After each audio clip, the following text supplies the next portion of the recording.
Hello everyone, this is Qasim. In this video, I'm going to show you how you can change file permission in Plesk hosting. Also, I will show you what is the meaning of 755 or 7777 or 744, right? So let's say if we want to give a permission to our folder, then just right click on the folder,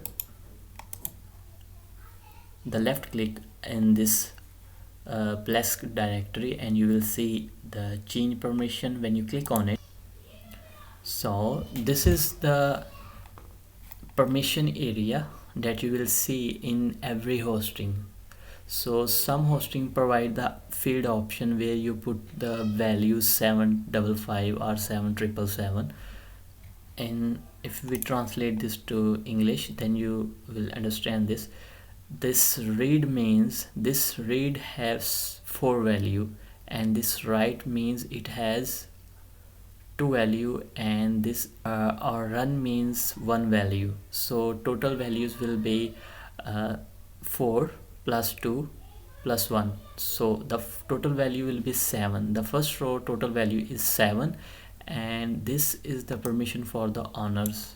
Alright, so 7 value from top row, and in second row if we calculate the value, the read value in second row, it will be 4, and this is disabled, and this value will be 1. So 4 plus 1 5. Similarly in third row, others, permission for the others, so this will be 4 plus this 1, so 755. So this have the permission 755.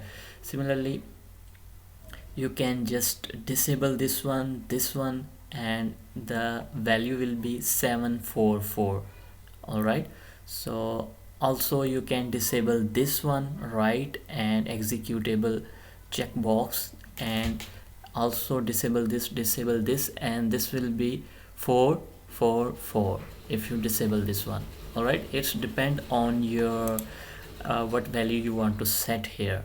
All right, so currently this value is 755. So if you click on these two, then the value will be 777. all right, so normally we don't give the full permission, we keep the full permission only for the owners, not for the other and group. all right, so I hope you understand this, so you can easily now set the value that you want. Thank you so much for watching this video.